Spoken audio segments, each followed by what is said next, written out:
wanachukua vitu vyako, wanaondoka. Wanasema hivyo, walikuja wanawasikia, asema tunakuamuru utoke kwa lile jina ambalo Paulo wanalitumia. Asema Paulo tunamjua, Yesu tunamjua, wewe ni nani? Wakapigwa, ukisoma ule mstari utacheka, walipigwa. Kwa sababu gani? Hawakuwa na nguvu. Ukisikia kanisani wanatangaza, haya ni majira ya Christmas, majilio. Usikae tu hosi wakiketi wanajua Hosiana asifiwe ajae kwa jina la Bwana Hosiana. Mmesoma nini leo? Ukisikia majilio, nenda kaa magotini, mwambie Bwana nini maana ya kujiliwa. Akisha kuambia maana ya kujiliwa, keep on pressing, omba ili kile kitu kinachotokea kwenye majilio kikutane na wewe. Kwa sababu majilio ni lango. Ukisikia sasa hivi ni Pasaka, mchungaji ametangaza, acha tu kuimba uliyesulubishwa mtakatifu. Tuimbe lakini tukae rohoni. Pasaka imebeba nini? Nenda kasome vizuri. Asema nitakaa mpaka Pentekoste. Afu angalia Pentekoste kilitokea kitu gani wakina Petro? Na ni majira yameheshimiwa kwenye Biblia. Kasome Biblia vizuri, mtu wa Mungu. Chochote kilichowekwa kina maana. Ukisikia Epifania, usikae tu sasa hiyo Epifania tunaenda. Epifania nini? Haleluya. Haleluya. Kuna mtu kama vile nati zinakatika, zikatike tu ili ukitoka hapa ukawe salama.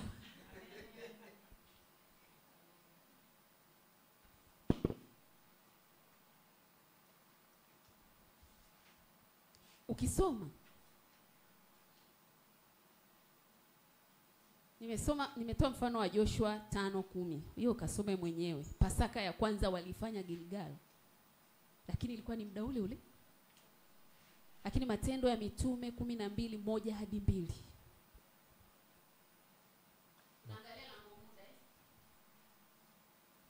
Matendo ya Mitume 12:1-2, maandiko yanasema, panapo majira yale yale Herode mfalme akanyosha mikono yake kuwatenda mabaya baadhi ya watu wa kanisa, akamuua Yakobo ndugu yake Yohana kwa upanga.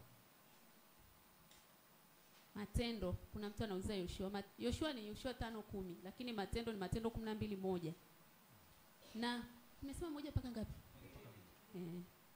Tunaona anasema panapo majira yale yale.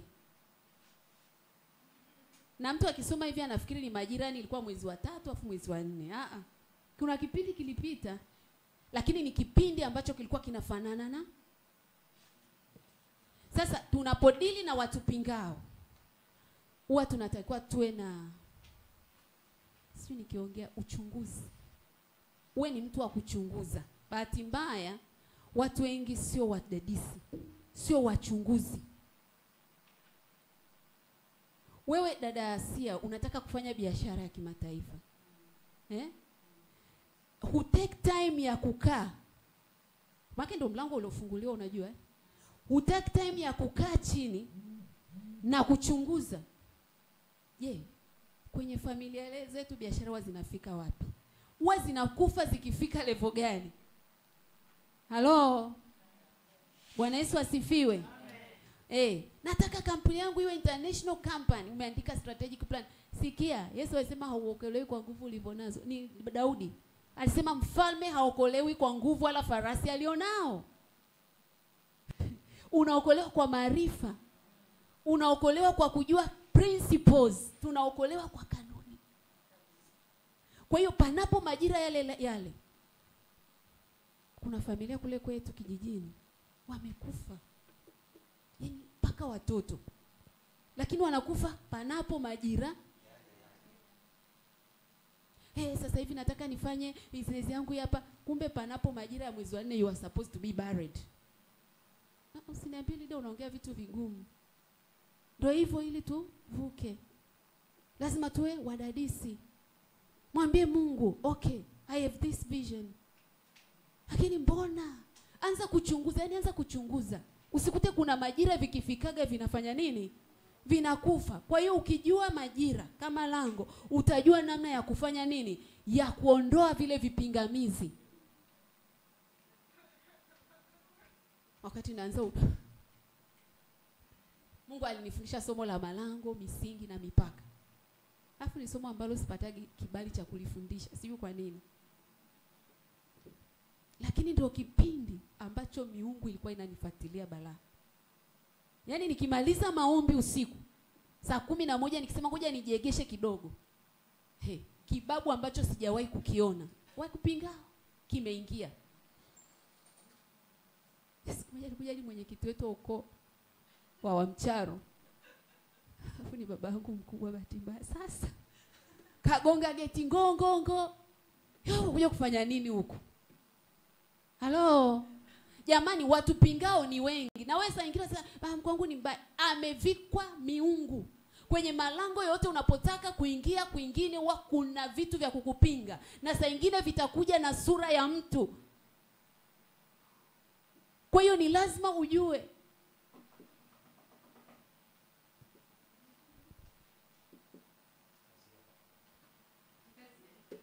Roho kazi mtakatifu. Panapo majira yale yale, muda. Lakini Paulo anasema nitakaa. Nitakaa, alikuwa anamaanisha nini? Alikuwa anamaanisha ya kwamba ili mambo yazaliwe maishani mwetu na tuyapokee, ni lazima tuwe na uvumilivu, ni lazima tuwe na subira, ni lazima tuwe na kuyatamia. Bwana Yesu asifiwe sana. Sio nirudie. Si amesema nitakaa. Na tuliona maana ya nitakaa aliyoisema tarry, I will tarry. Nikasema ni kukaa zaidi ya muda uliokusudia kwenye eneo fulani, huku ukianticipate, ukitazamia timing. Jana niliwaambia kitu kimoja. Daudi anasema nitaomba asubuhi, nitakupangia dua yangu na sala zangu huku nikitazamia. Nikasema kwa nini sisi tunaomba alafu hatutazamii? It's like kuna dustbin la maombi mbinguni, watu wakiomba wanarusha. Maombi yoyote ni vitasa vya dhahabu. Kwa hiyo ukiomba unatazamia. Kwa hiyo anaposema nitakaa, alikuwa katika majira ya kutazamia. Alikuwa katika majira ya nini? Ya kutazamia. Hivi vyote vinatakiwa da glory we navyo.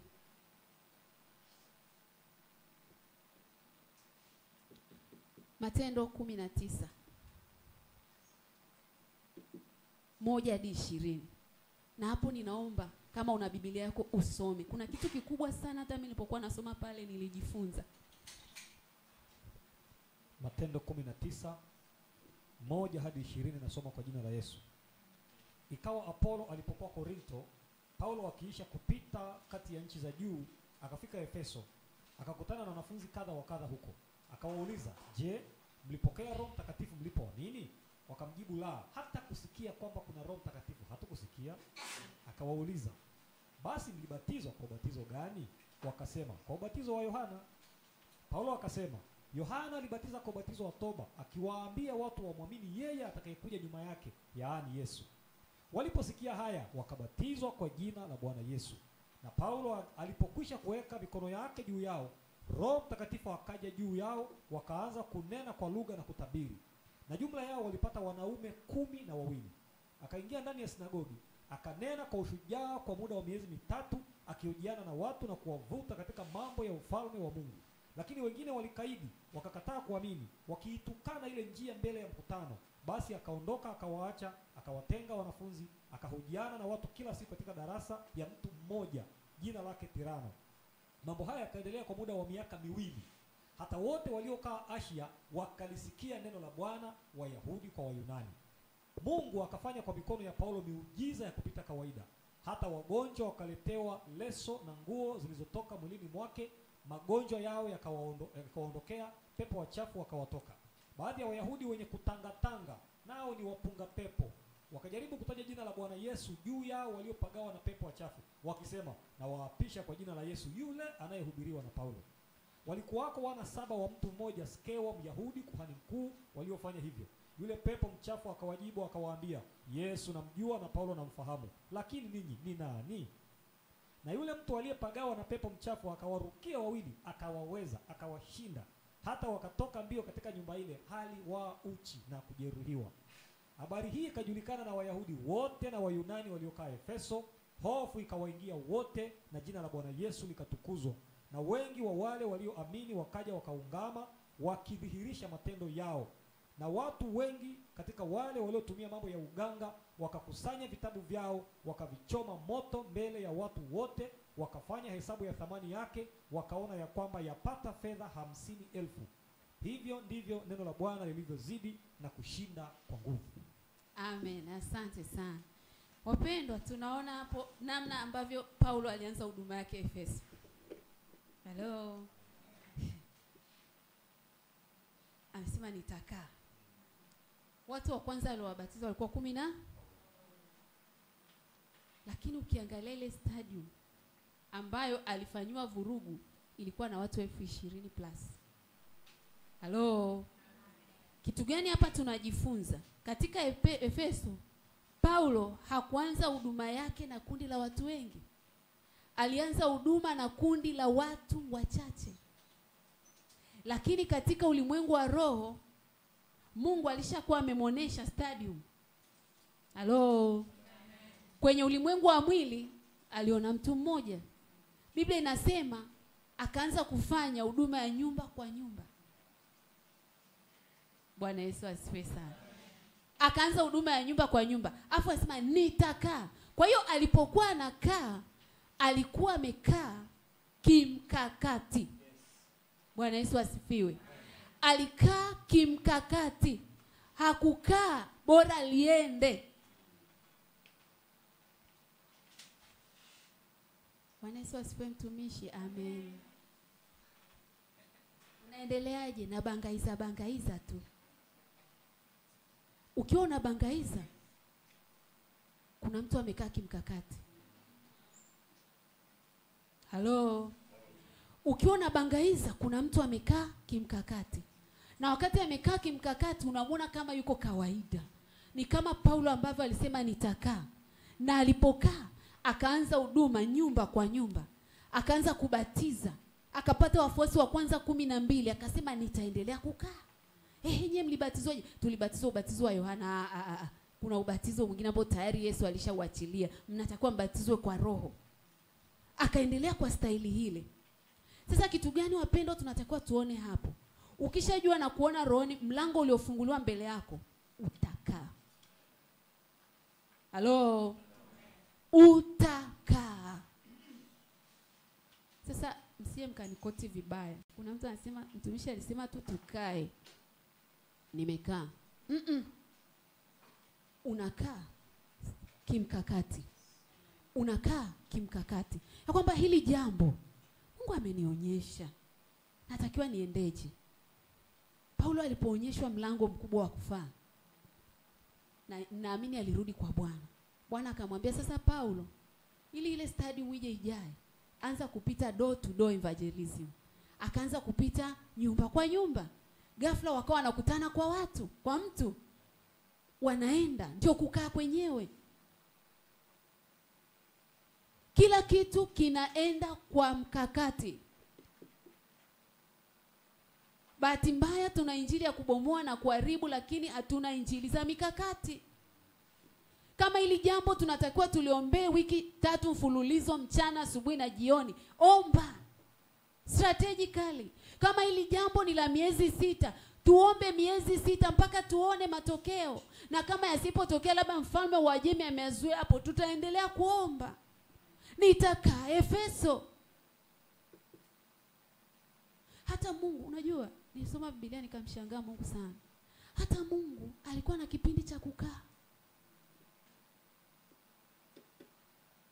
Wewe mtumishi unasema ni Mungu alikuwa anasema tu njoo jua likawa jua. Mwanzo 1 tusome. Mwanzo 1:1 hadi 3. Mwanzo 1:1 hadi 3.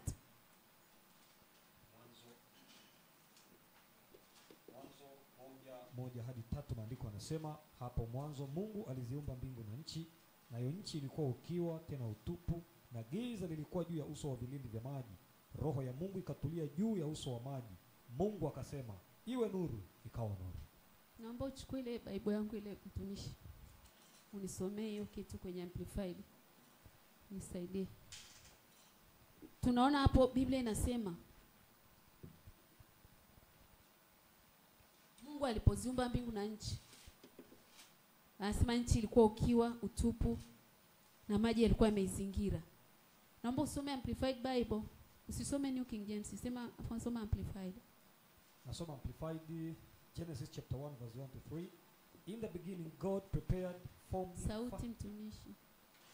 In the beginning God prepared, formed, fashioned, and created the heavens and the earth. The earth was without form, and an empty waste, and darkness was upon the face of the very great deep. The Spirit of God was moving, hovering, brooding over the face of the waters. And God said, let there be light, and there was light. Nataka tuone pale kwenye kile kipengele anaposema the Spirit of the living God was moving, hovering and brooding. Maana yake ni nini? Mungu alipoumba mbingu na nchi, kuna maana anasema pakawa na ukiwa na utupu na giza, ambapo hatujuagi lilitokaga wapi. Japo kuna siku mchungaji wetu alikuwa anatufundisha akasema Mungu alipoumba tu alikamilisha uumbaji wote na malaika na kila kitu. Akatuambia kwamba shetani alipoasi ndio giza lilitokea. Kwa hiyo sasa giza lilipotokea, Mungu hakuibuka tu akasema mimi ni Mungu mwenye nguvu, asema Bwana, sasa hivi kuwe nuru. Biblia inasema the Spirit of the living God was moving, was brooding. Unajua brooding? Wale ambao mmefuga kuku mnaelewa. Kuku anatamia. Kuatamia, kuna kipindi cha kuatamia mambo. Hatujui kutofautisha kipindi cha kutotoa na kipindi cha kuatamia. Wesi enough tuko kwenye kizazi ambacho ni cha fast things, instant generation.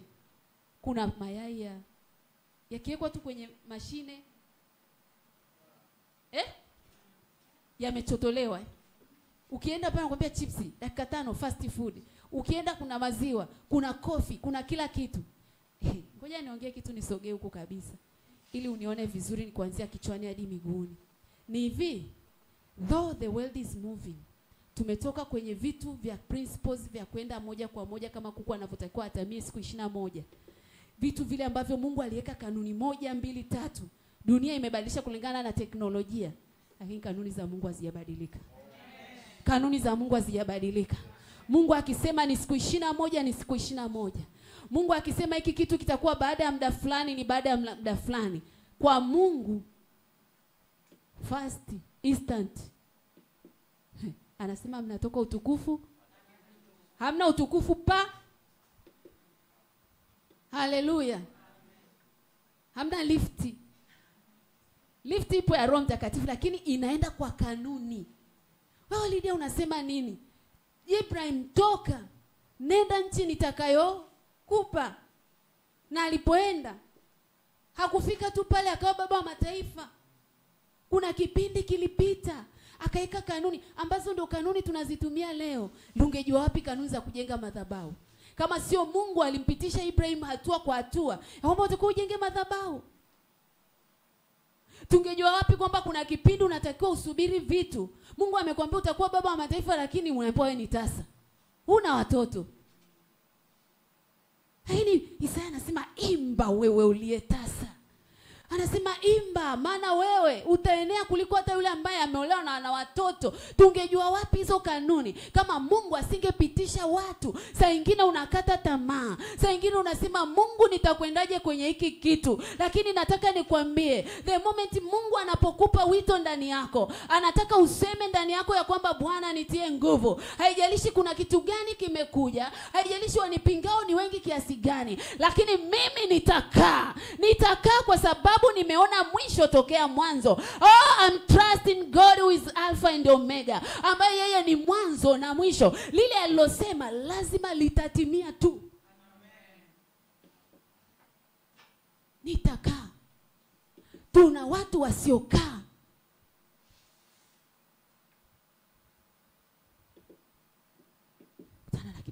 mnakuta mmeweka kikundi cha maombi, jamani leo tuombee jambo fulani. Sikipita dakika 20.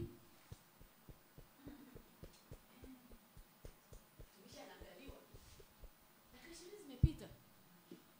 Hapo bado Roho Mtakatifu hajaongea. Mnaelewa jamani? Sasa mimi najiulizaga maswali. Sema kanisa la mwanzo lilifanya vitu gani?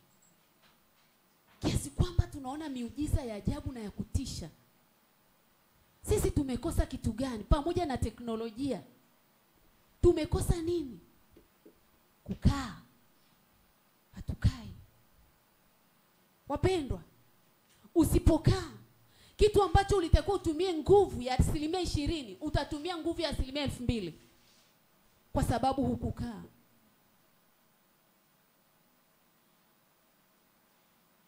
Sisi kama mnaelewa. Na hapa siongei hata mambo makubwa, mambo madogo madogo tu.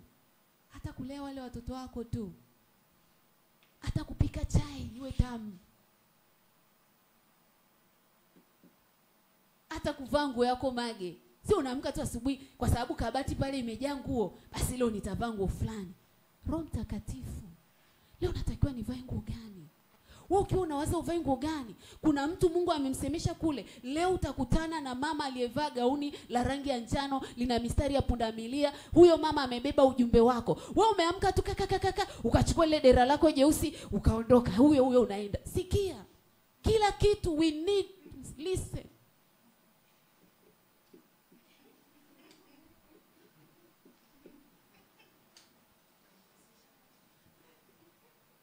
Unampishanisha mtu na gari lake la nini? La mshahara. Lakini Yesu alisema mimi naenda kwa Baba. Nitawapa msaidizi wa kweli. Naye atawafundisha na kuelekeza katika kweli yote. Kwa hiyo kuna saa leo Mungu nivae reni zipi? Leo Mungu nipake lipstick au nisipake?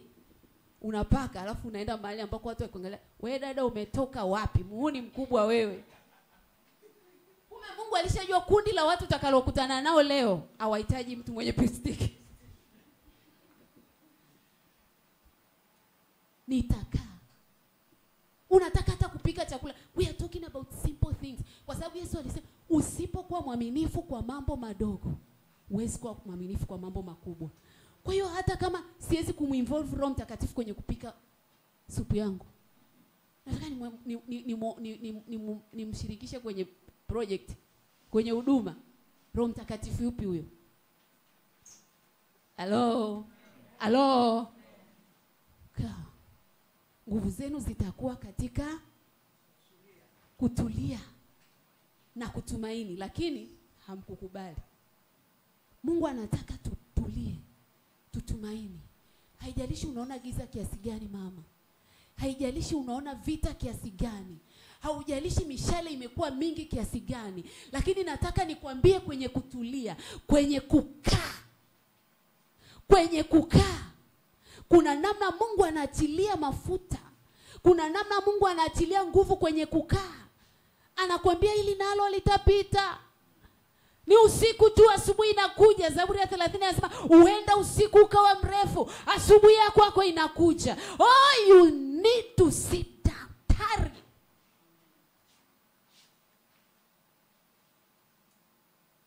Hapo kwenye kutari, natamani Mungu aachilie kitu ndani yangu. Aachilie kitu ndani yako. Usije ukajiona umepotea. Usije ukaona hayo maono Mungu aliweka ndani yako ndio yamekufa. Usije ukaona hiyo ndoa yako ndio imeshavunjika. Kila ndoa ina msimu wake, huwa inapita, inapigwa. Lakini wanaokaa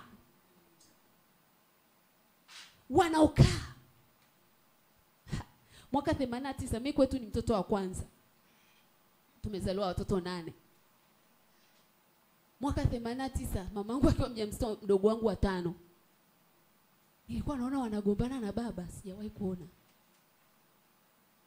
Yaani baba akija mpaka baba anatamani arudi alikotoka.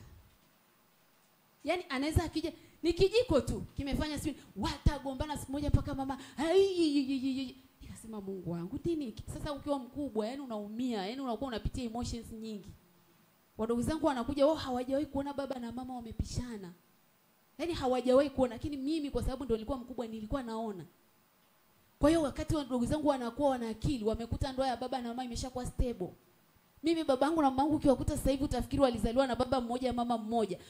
Kumbi wanaenda hivi popote, wanaambatana. Sijui nini hadi maabusu mpaka sema hivi mimi na Ima tutafikaga huku. Halo. Walikaa.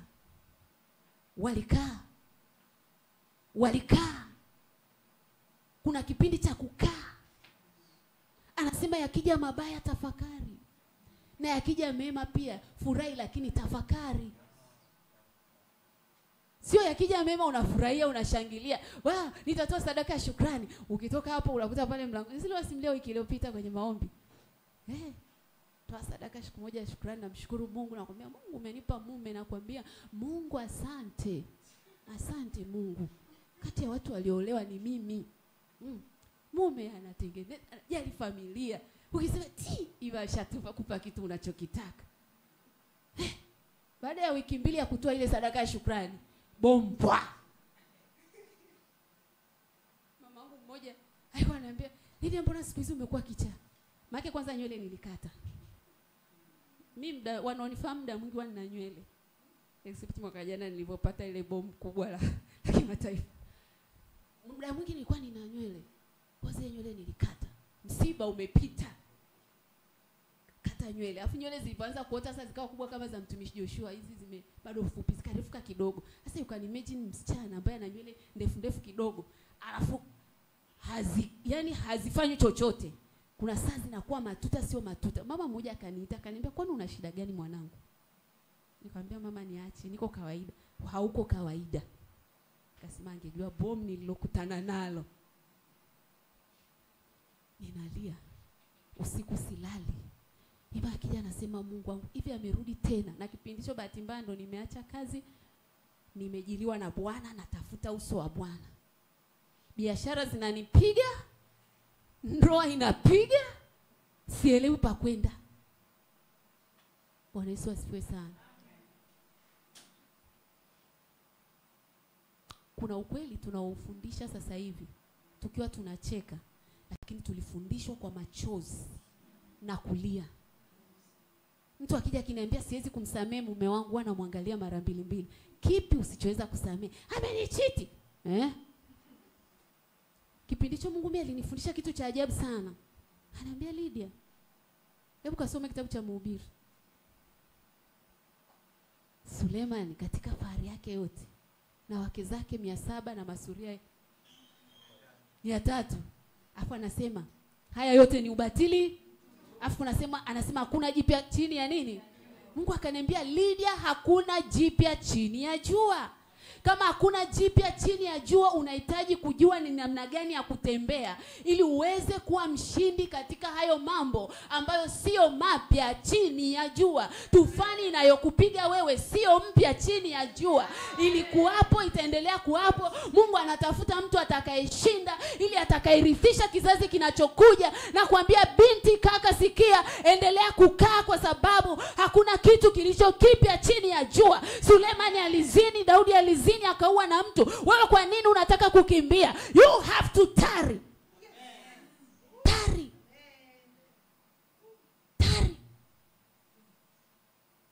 Biashara yangu imekufa. Mimi najua mimi sio mfanyi biashara. Ayubu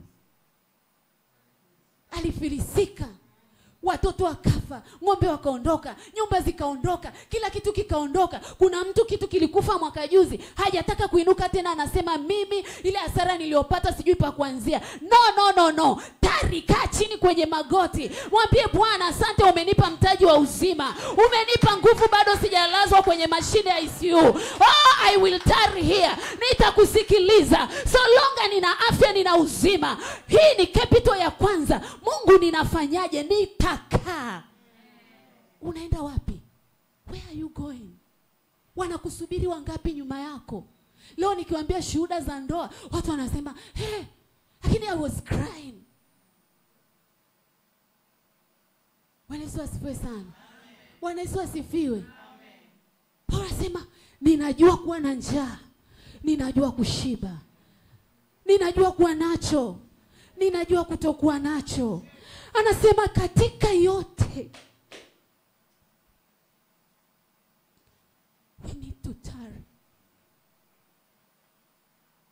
Mungu hatumii watu dhaifu. Mungu hatumii watu wanaokata tamaa haraka, mtumishi. Oh, kampuni yangu imepigwa vita dakika 2, umeacha unaanzisha nyingine. Kama ilikuwa ni mpango wa Bwana, nani ajuae ya kwamba hiyo kampuni yako inatakiwa ije kufanya mambo makubwa, inatakiwa igroom vijana wengi, inatakiwa itoe ajira kwa vijana wengi, inatakiwa itoe fedha kwenye injili. Nani ajuae? Wakupingao wamekaa hapo, wanakupiga teke kidogo, unasema mimi naondoka, ngoja niangalie nikafanye nini. No. Hicho kipindi unachowaza kuondoka niende nikafanye nini, kipindi ambacho unatakiwa kukaa.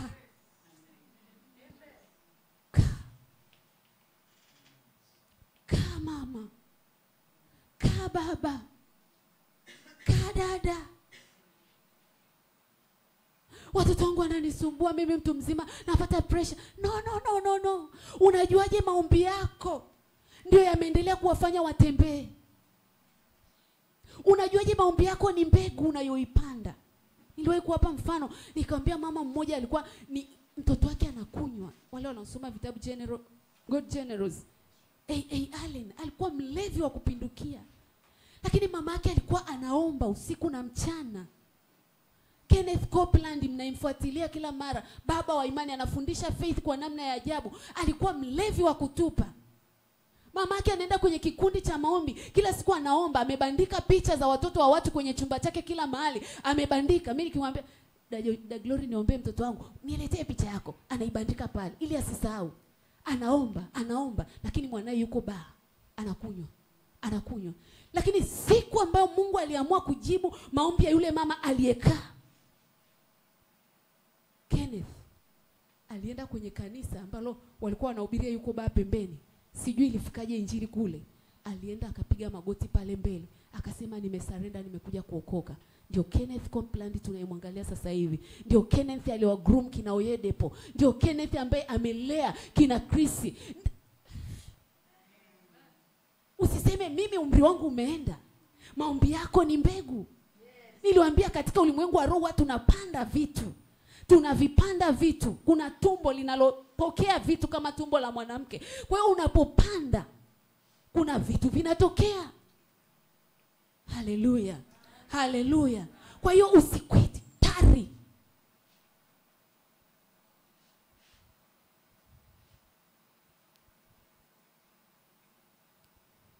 Karaboshi.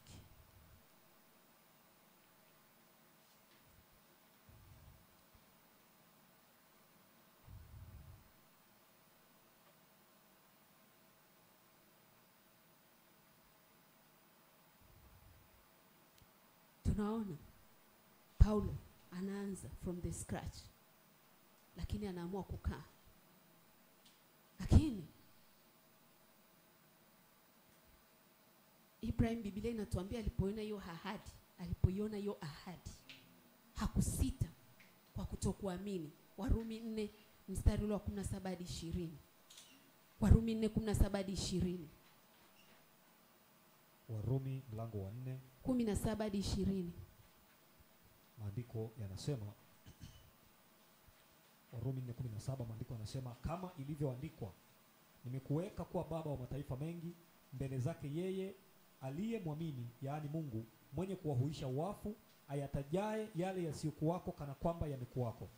Naye aliamini kwa kutarajia yasiyoweza kutarajiwa, ili apate kuwa baba wa mataifa mengi, kama ilivyonenwa, ndivyo utakavyokuwa uzao wako. Yeye asiyekuwa dhaifu wa imani alifikiri hali ya mwili wake uliokuwa umekwisha kufa, akiwa amekwisha kupata umri wa miaka 100 na hali ya kufa ya tumbo lake Sara, lakini akiona ahadi ya Mungu hakusita kwa kutokuamini, bali alitiwa nguvu kwa imani, akimtukuza Mungu. Amen. Asante sana mtumishi. Kwa nini tunaona hawa mababa wa imani waliweza kupata kile walichopewa? Kwa sababu walikubali kukaa.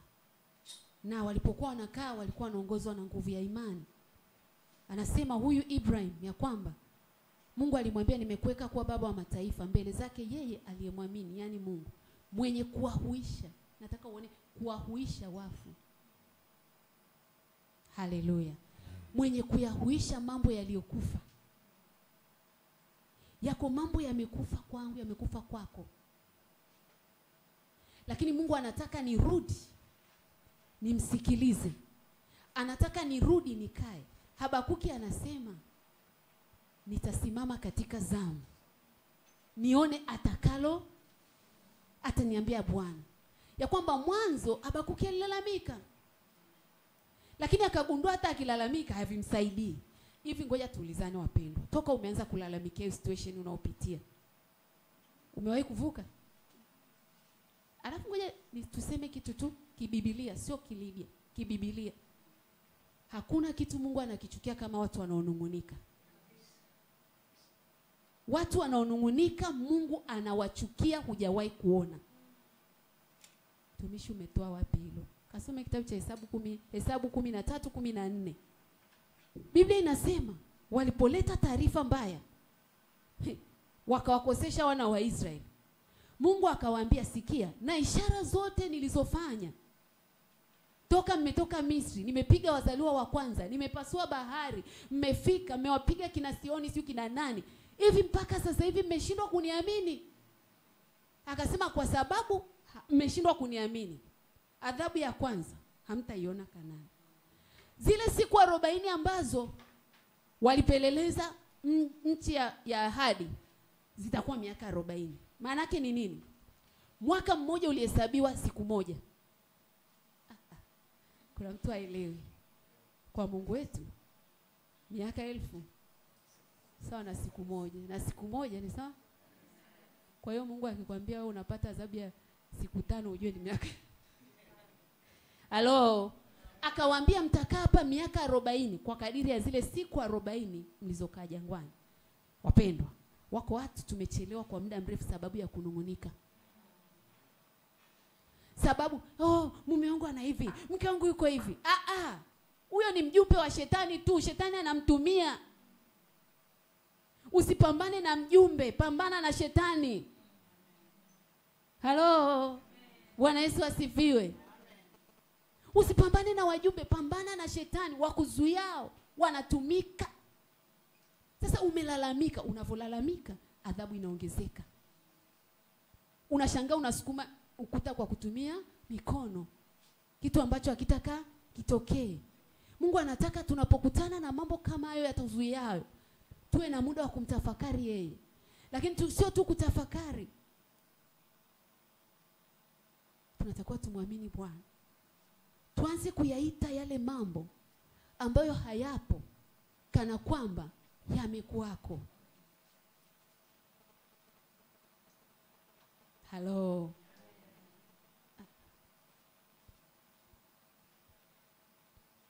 Unaumwa kabisa, wewe ni mgonjwa na tunakuona yani hali yako kwa kweli. Mama Sarakia jana, leo mama umenichekesha, ni leo jana. Mama akasema nilikuja ile siku ya kwanza nilipokuja kwako pale mwaka jana, nikakuona umekaa pale kwenye engo, nilisikia kulia. Baba yangu mkubwa mmoja alikuja kunisalimia mwaka jana mwezi wa pili. Alipofika tu akaanza kulia. Sasa nikasema sasa huyu amekuja kuitisha msiba au nini? Bwana Yesu asifiwe.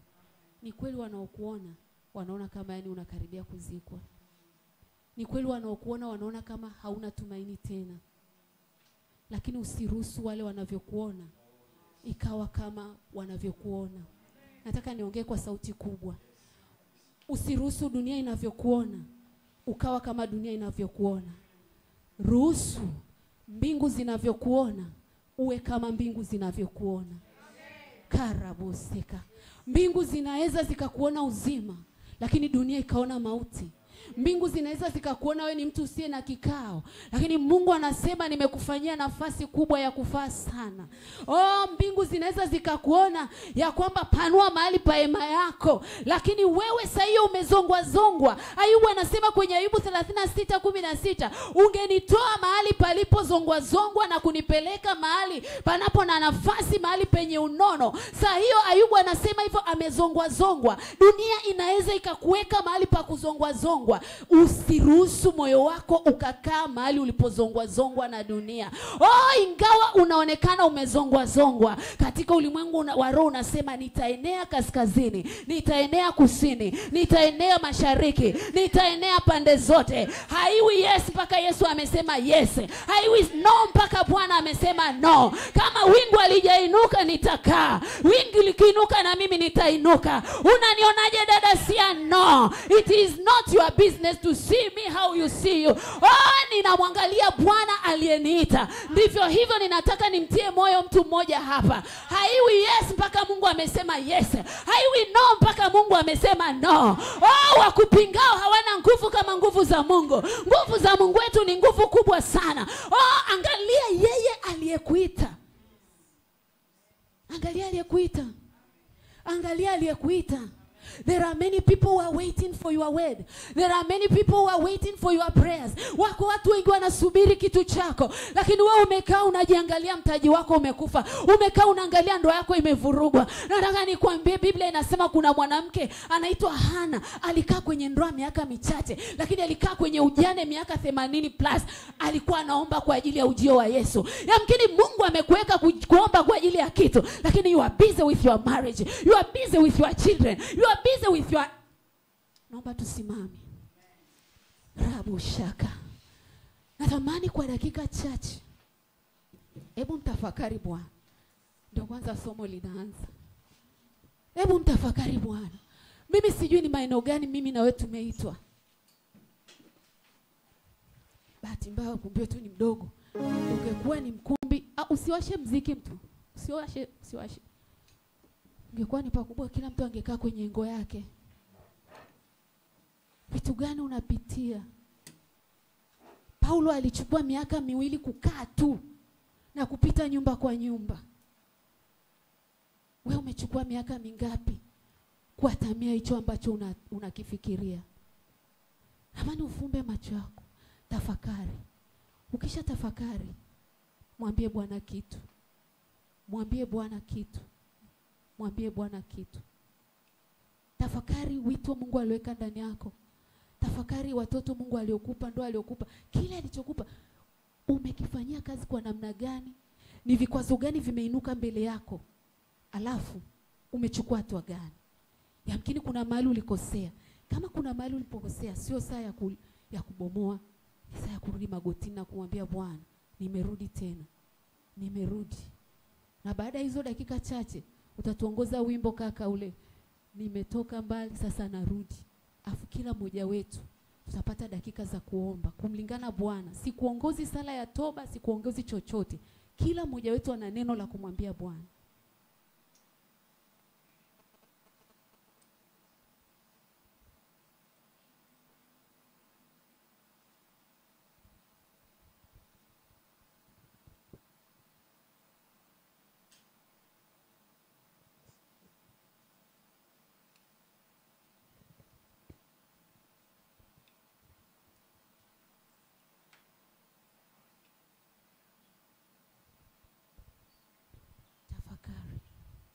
Tafakari mambo mangapi yameharibika kwa sababu hukukaa. Tafakari watu wangapi wamepotea kwa sababu tu ulikata tamaa haraka. Tafakari watu wangapi umewapoteza kwa sababu ulifanya maamuzi ulioyafanya. Alafu kisha tafakari, mwambie Bwana, narudi leo. Ninarudi nitengeneze kwa upya. Tafakari, tutaomba hapa na nguvu za Mungu ziko katikati yetu. Mungu ametuita hapa kutuhuisha.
mbele za Bwana. Nenda mbele za Bwana. Mwambie nimekuja. Paulo alikaa Efeso miaka 2. Siku kwa siku alipita kila nyumba. Mwambie Bwana, mimi kwa nini nimechoka haraka? Leo ninarudi. Ninarudi. Ile nguvu ulioweka kwa Paulo ninahitaji. Ninahitaji nguvu ya kuleta mabadiliko kwenye maisha yangu. Nguvu ya kuleta mabadiliko kwenye nyumba yangu. Nguvu ya kuleta mabadiliko kwenye kanisa. Nguvu ya kuleta mabadiliko kwenye nchi. Baba, leo ninarudi. Paulo ulimpa stamina. Paulo ulimpa nguvu ya kukaa. Lakini mimi nimepungukiwa na nguvu. Leo Bwana nimerudi. Leo Bwana tumerudi. Baba, tutegemei nguvu zetu. Baba, tutegemei akili zetu. Baba, tutegemei tulivyo navyo. Tumetambua ya kwamba Bwana peke yako unatuwezesha. Peke yako kuna msaada. Baba, leo tumerudi. Umetuweka mahali hapa Bwana. Haikuwa bahati mbaya. Baba, kwa damu ya Yesu Kristo ambayo inatusaidia. Tumerudi Jehova. Tumerudi mfalme wa falme. Kuna saa tulikutana na kina Demetrio. Kuna saa tulikutana na kina Herode. Tukarudi nyuma. Tukanyamazishwa vinywa vyetu. Tukanyongonyezwa mioyo yetu. Lakini leo tumetambua ya kwamba kwako kuna msaada. Ya kwamba hatutakiwi kunyamazishwa na dunia. Tunatakiwa kukusikia wewe Bwana. Tumerudi. Endelea kumsihi Bwana. Endelea kumsihi Bwana. Nimesema haiwi no mpaka Bwana amesema no. Haiwi ndio mpaka Bwana amesema ndio. So long we are still breathing. Bado kuna vitu Mungu anataka vitokee. Bado kuna mayai unatakiwa uyatotoe. Bado kuna vifaranga unatakiwa uvizae. Natamani umlingane Bwana. Mlingane Bwana. Mlingane Bwana. Mwambie nimerudi. Mwambie nimerudi. Kwa habari yangu. Kwa habari ya uzao. Kwa habari ya uchumi. Kwa habari ya ukoo wangu nimerudi. Kwa habari ya ndoa yangu nimerudi. I will turn. I will turn.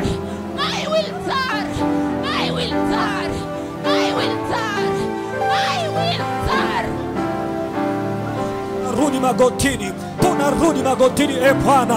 Tunarudi kutoka mbali. Tunarudi kutoka kwenye machozi. Tunarudi kutoka kwenye mahangaiko. Yesu, tunarudi chini ya mbawa zako Bwana, kwa maana katika uwepo wako kuna furaha na amani Bwana, vimekamilika uweponi pako. Yesu, asubuhi mchana wa leo tunaporejea na kurudi kutoka mbali, utupokee, utukaribishe, utugange moyo tena, utufundishe kutulia na kunyamaza, kwa kuwa neno lako linasema Bwana ya kwamba nguvu zetu zitakuwa katika kutulia na kutumaini uweponi pako. Bwana, tumerudi tena katika uwepo wako. Tumerudi magotini kutoka mbali, kutoka kwenye machozi na maumivu. Tumerudi Bwana tukijua ya kwamba nguvu zetu zinapatikana chini ya msalaba wako. Hawa wanataja farasi na hawa magari, lakini sisi tutalitaja jina la Bwana Mungu wetu. Yesu, tunaporudi Bwana, tupokee kama mwana mpotevu aliporudi kutoka mbali. Mungu haukumfukuza, ulimpokea. Tupokee tena Bwana na kutokuamini kwetu. Tupokee tena na kutokukujali kwetu Bwana. Tupokee hata mahali pale Bwana ambako hatukuomba, hatukujua namna ya kutulia na kunyamaza na kuyaelewa malango ya ulimwengu wa roho. Yesu, tupokee tena. Tukubali tena jinsi tulivyo. Tupokee tena jinsi tulivyo. Tukubali jinsi tulivyo. Tusaidie jinsi tulivyo. Utupokee Bwana tunaporudi chini ya mbawa zako, chini ya neema yako, chini ya mkono wako, chini ya mafuta yako, chini ya malaika zako, chini ya maongozi yako, chini ya neno lako Yesu, na ukatupokee. Ukatupokee Bwana jinsi tulivyo.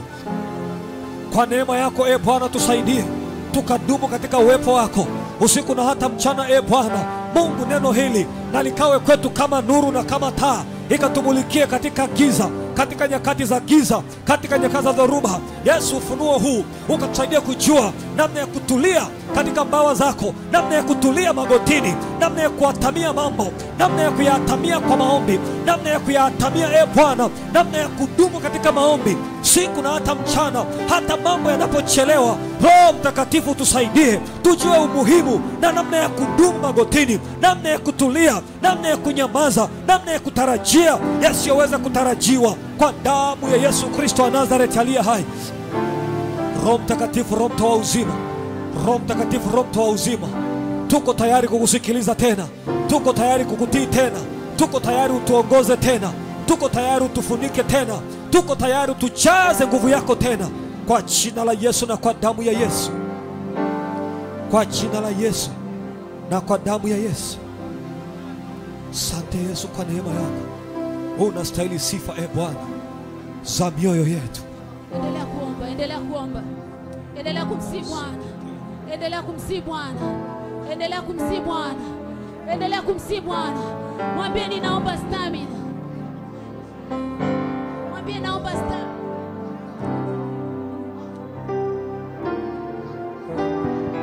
Mwambie Bwana akupe nguvu, mwambie Bwana akupe nguvu, mwambie Bwana akupe nguvu, nguvu ya kutari, nguvu ya kutari, nguvu ya kutari, nguvu ya kutari. Kile unachopitia nataka nikwambie, nyuma yake kina utukufu mkubwa, nyuma yake kina utukufu mkubwa.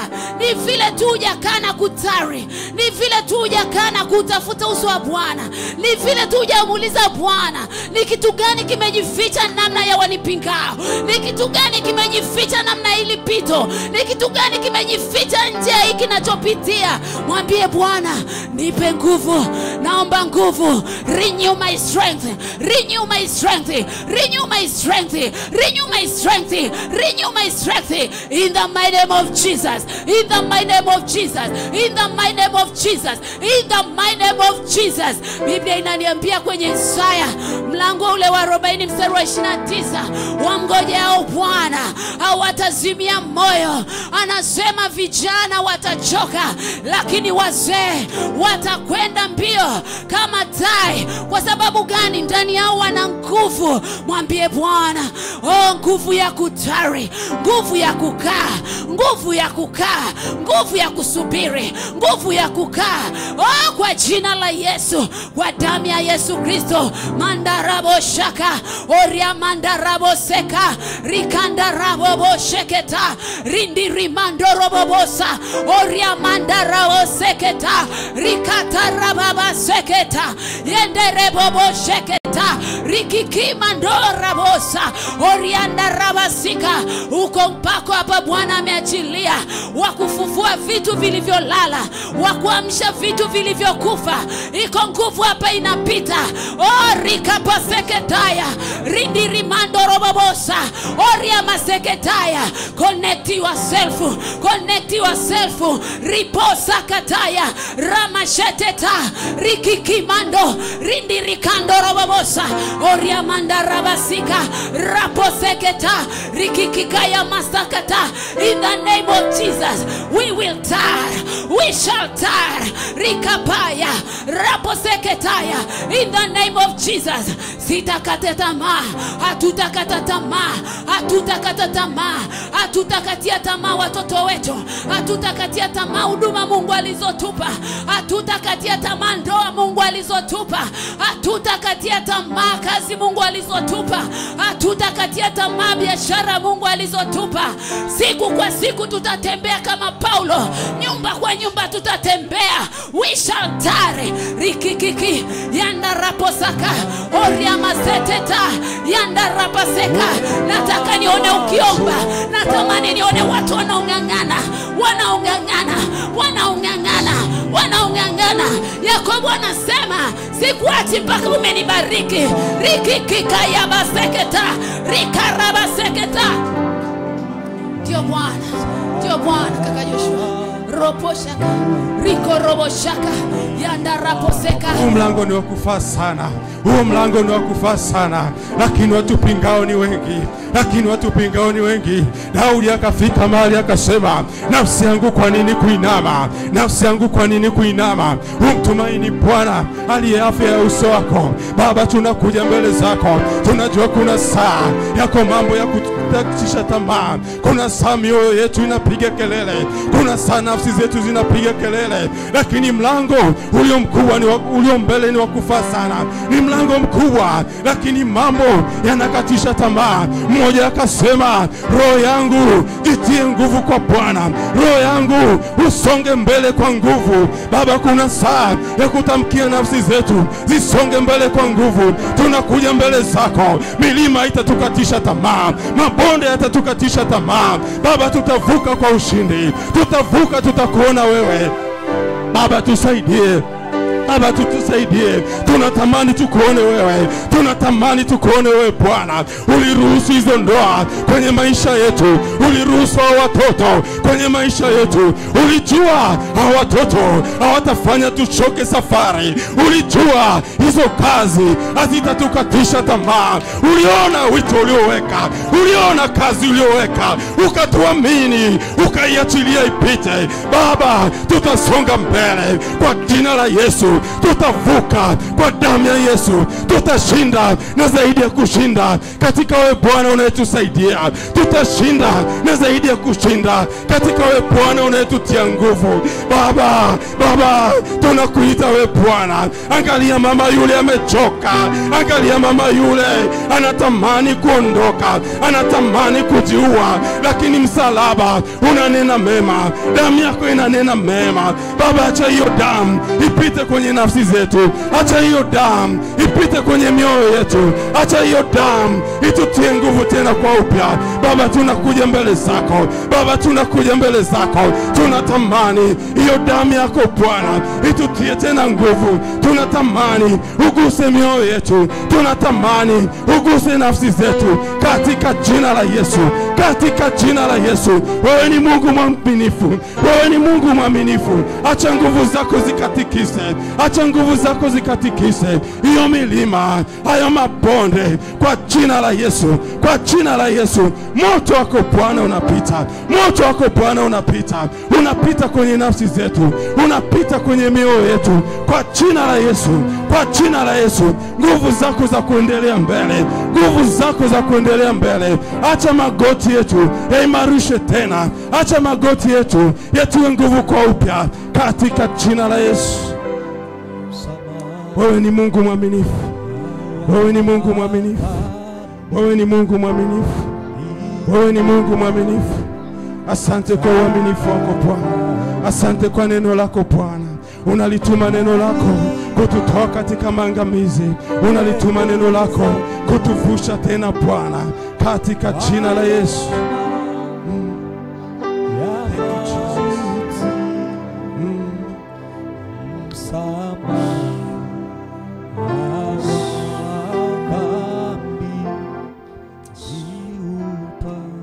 Wakati wa kusubiri, wakati wa kutazamia ni kipindi cha muhimu sana kwenye maisha ya mtu. Ni kipindi ambacho unazongwa kaskazini, unazongwa mashariki, unazongwa kusini, unazongwa magharibi.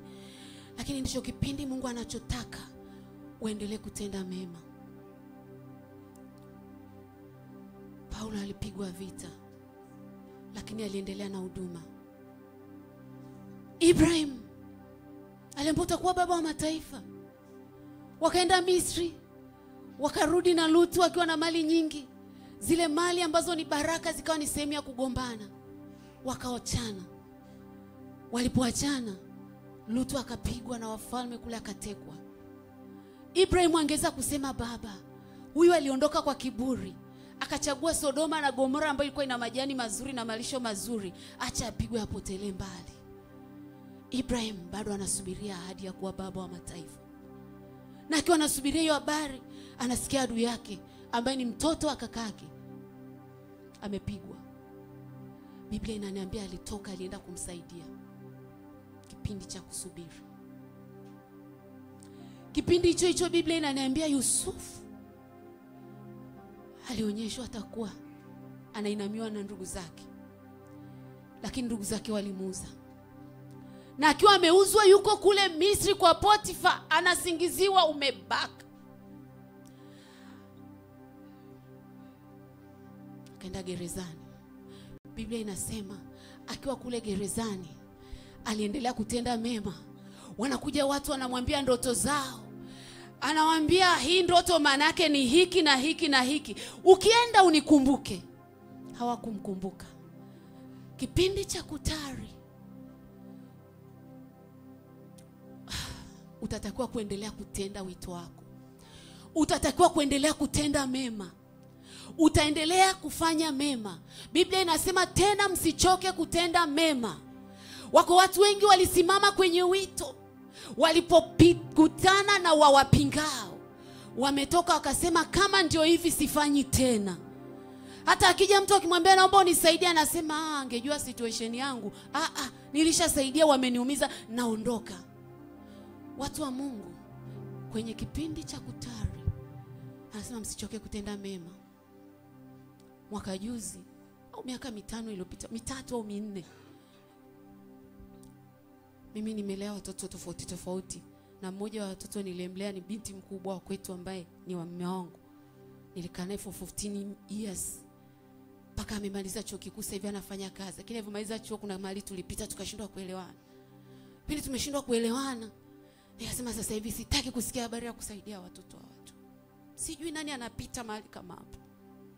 Wakati nasema sitaki kusikia, wako waliogombana wakaniletea katoto ka miaka 2. Wamesema mimi naondoka na wewe, hatuishi pamoja tena, na huyo mtoto siondoki naye. Mke anasema siondoki naye. Mtoto anaenda wapi? Tunapeka mtoto kwa bibi. Roho Mtakatifu akaniambia, Lydia, this is your call. Chukue mtoto. Nimetoka kusema sitaki tena kusikia habari ya watoto. Nitalea watoto wangu, afu naletewa mtoto wa mwaka ambaye bado anahitaji maziwa. Ninampokea huku nalia kwa uchungu. Afu Biblia inasema usichoke kutenda mema, kwa maana utavuna kwa wakati usipozimia moyo. Wakati naendelea, binti yetu yule karudi. Ni binti ambaye sasa hivi huwezi amini kama ni yeye. Juzi anasema mama, kosti za matibabu ni kubwa, ngoja niwakatie bima. Wapendwa, kwenye tari, kipindi cha kusubiri, hebu mwambie Bwana nipe nguvu ya kuendelea kutenda mema. Mwambie Bwana nisaidie kuendelea kutenda mema. Maana wakupingao wanataka wakutoe kwenye call, na we ukikubali utaondoka kwenye wito. Na si kwa uwezo wala si kwa nguvu, bali ni kwa Roho wa Bwana. Natamani nione watu wanaomlingana Bwana. Mimi sijui ni wangapi hapa mmetoka kwenye nafasi kwa sababu mliumizwa, kwa sababu wapingao waliinuka kwa vita, wakainuka kwa mapanga na marungu na mashoka na maneno ya kukujeruhi, ukafika mahali ukaona kama I can't handle this situation. Mwambie Bwana nisichoke kutenda mema. Kama Potifa alisingizia, Yusufu akaendelea kutamka na kuwatabiria watu ndoto zao na kuwafafanulia, na mimi nitaendelea. Kama Lutu alisaidiwa ili hali alikuwa amegombana na Ibrahim, na mimi nitaendelea. Hebu mwambie Bwana kwa dakika chache nisichoke kutenda mema. Mwambie Bwana naomba hiyo nguvu. Naomba hiyo nguvu. Naomba hiyo nguvu. Naomba hiyo nguvu. Hao wanaokujeruhi kuna kitu chao umebeba. Mwambie naomba hiyo nguvu. Natamani nione watu ambao wanamwomba Bwana, watu wanaomlingana. Hatuko kwenye maombi ya kubomoa, tuko kwenye maombi ya kumlingana Bwana. Tuko kwenye maombi ya kutafuta uso wa Bwana na kumwambia Bwana, nguvu zetu ni chache, nguvu zetu ni chache, nguvu zetu ni chache. Tumefika mahali tumekatishwa tamaa, tumefika mahali tumenyoshewa vidole, tumefika mahali tumelaumiwa kwa namna ya ajabu, tukaona kama hatuwezi tena. Tumefika mahali wametutoboa macho yetu ili hali tuliwasaidia, Baba, tunaomba nguvu, tunaomba nguvu, tunaomba nguvu, tunaomba nguvu, nguvu ya kuendelea kutenda mema, nguvu ya kuendelea kutenda mema, nguvu ya kuendelea kutenda mema. Maana Bwana, wewe mwenyewe umesema tutavuna kwa wakati. Haijalishi mishale ni mingi kiasi gani, lakini wewe Bwana pale msalabani ulikubali aibu kwa ajili yangu, lakini pale msalabani ulikubali kuwa dhaifu kwa ajili ya mimi kupata nguvu. Pita kwa huyo dada, pita kwa huyo mama, pita kwa huyo kaka, pita kwa kila mmoja wetu, kila mmoja wetu, nguvu ya kutenda mema, nguvu ya kutenda mema, nguvu ya kutenda mema. Rika manda rabo shakata, ropo rika payanda ramaseka, oria maseterere bo shakata, rika ramanderere bo saka, rika rabaseketaya, rika rabosika. Turemu Bwana pale ambako tuliangalia mazingira, tukahuzunika, tukainamisha nafsi zetu, tukakata tamaa, tukaacha kutenda wito wetu, tukifikiria kwamba tunawakomoa waliotufanyia vitendo vibaya. Leo tumejua ya kwamba wewe Bwana unakusudia mema.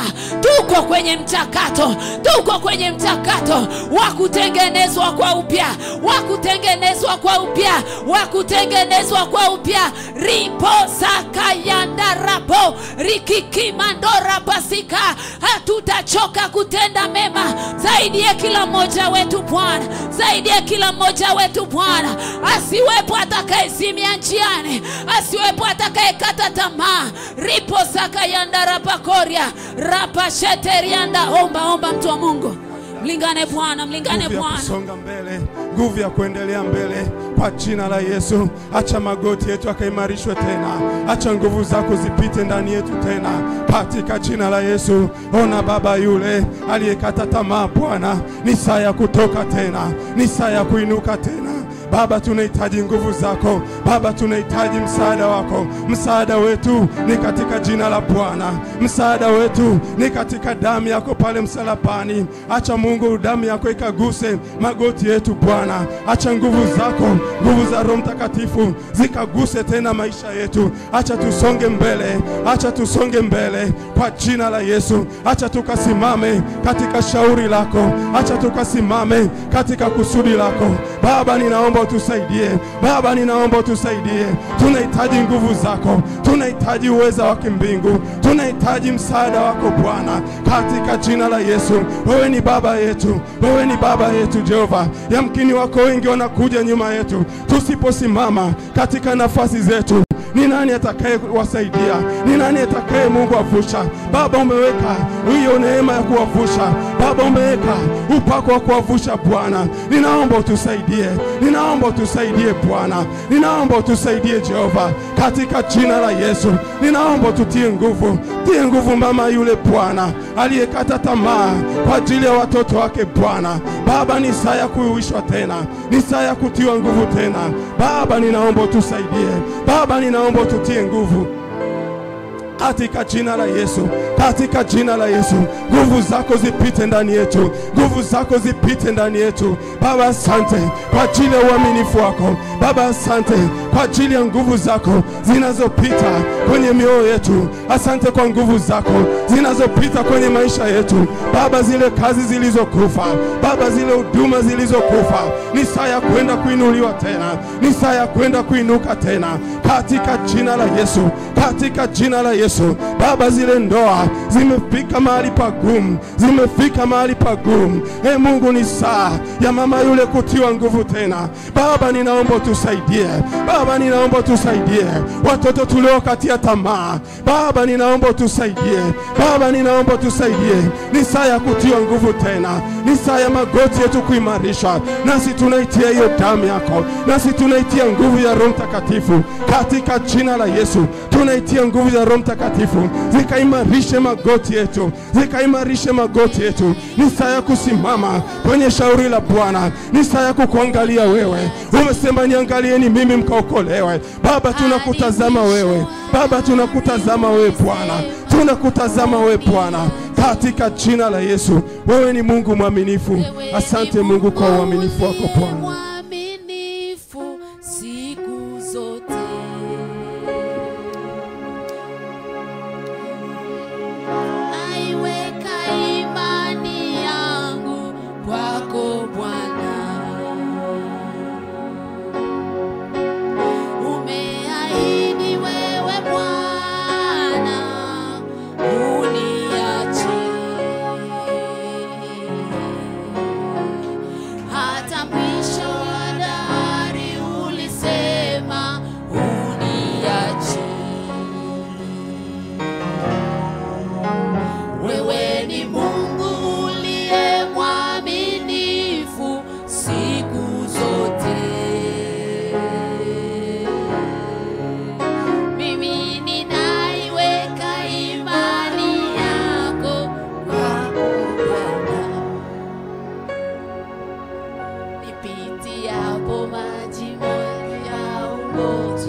yanizunguka,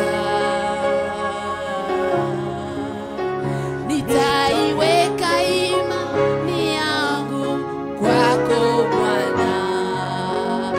Umeahidi wewe Bwana uniachi. Natamani tuimbe, unaweza kusimama, imba, mwambie Bwana umeahidi uniachi, hata mwisho wa dahari utaniacha. Uko pamoja na mimi bamba tu bamba mpaka nitakapofika kwako. Mwambie Bwana, haijalishi mawimbi ni makubwa kiasi gani, siku zote mimi ninaiweka imani yangu kwako Bwana. Umeahidi wewe Bwana uniachi, hadi mwisho wa dahari ulisema uniachi. Wewe ni Mungu uliye mwaminifu siku zote. Mimi ninaiweka imani yangu kwako Bwana. Piga kelele mbele za Bwana, mshangilie, mshangilie, shangilia, shangilia, shangilia, washindi washangilie. Rapa sheketaya, ropo seketa, rikarabo sheke, rinsa toyase. In the mighty name of Jesus, we are more than conquerors. We are more than conquerors in the mighty name of Jesus Christ. Yesu, asante kwa ajili ya majira haya mazuri. We bless you, we praise you, we glorify your holy name. Bwana Yesu, neno lako linasema mtatoka kwa furaha, mtaongozwa kwa amani. Asante kwa ajili ya furaha yako Bwana, ambayo imeendelea kuwa fungu letu, mfalme wa amani. Mungu, tunakubariki kabisa kwa ajili ya kipindi kilichopita kizuri. Mungu liye hai, hatuairishi nguvu zako wala uweza wako wala neema yako. Endelea Bwana kutufunika katika uwepo huu Mungu liye hai. Na siku ya leo ikawa ni siku Bwana ya kuona nafsi ya mtu mmoja tena ikirudi katika nafasi yake ya kinabii, katika jina la Yesu Kristo wa Nazareth aliye hai. Bwana, tupe kurejea, tupe kutulia chini ya mbawa zako, kama anavyosema Daudi ya kwamba Mungu liye hai, siku moja nywani mwako ni bora kuliko miaka 1000. Bwana, pamoja na wakuu utusaidie Mungu liye hai, asiyopata mmoja atakayechoka katika uwepo huu Mungu liye hai. Roho Mtakatifu, tunakubariki kwa wema wako na fadhili zako juu yetu. Endelea kutusemesha na kutuatamia na kutuwezesha kuyatenda yaliyo mapenzi na makusudi yako. Katika jina la Yesu tunaomba na kuamini. Amen. Hallelujah. Bwana Yesu asifiwe. Karibu ukae kidogo.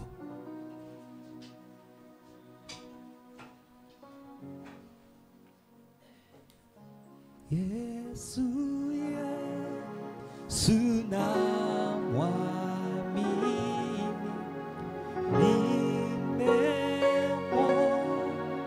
na thabiti.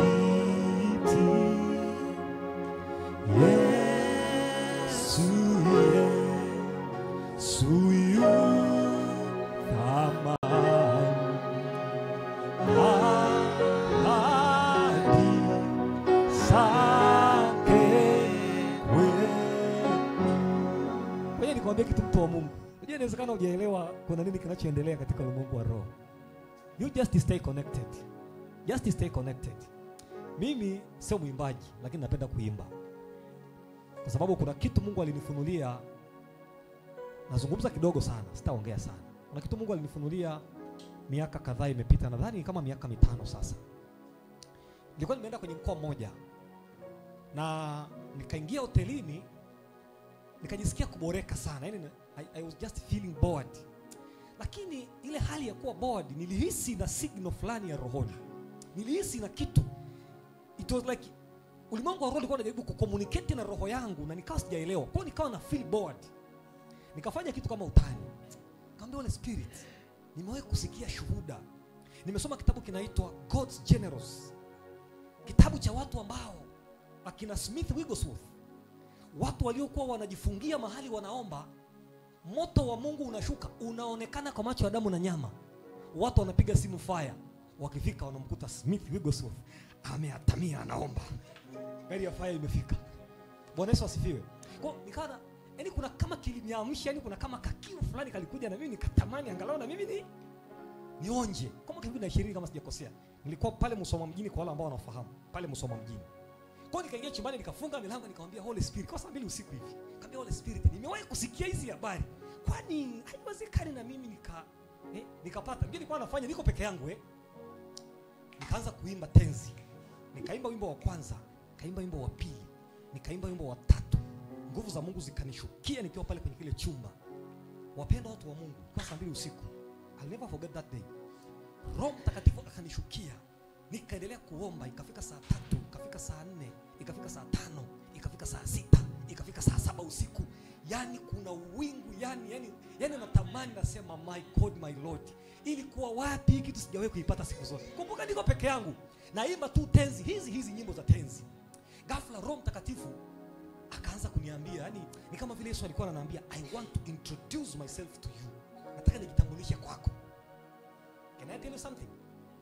Usiku ule Mungu alianza kunifundisha yeye ni nani. Yani Yesu alikuwa anajaribu kujiintroduce yeye ni nani. Anataka tumtambue vipi. Nguvu za Mungu zikalishuka, nikaendelea kuabudu na kuabudu na kuabudu na kuabudu mpaka saa 2 asubuhi. Nikamwambia Roho Mtakatifu, sasa nasubiriwa site. Kuna watu wananisubiria huko. Tunafanyaje hapa? Nikaondoka. Nilipokuja kurudi, nikaanza kuyaandika kama ulivyoanza jana yake. Na kikazaliwa kitabu ambacho Mungu akipenda tutakizindua miezi kadhaa ijayo. Kinaitwa Knowing Jesus Christ, Rediscovering His Identity and Plan to Mankind. Nilikiandika usiku mmoja hicho kitabu. Kina peji zaidi ya 100 usiku mmoja. Weponi wako kuna amani na penda nikae nawe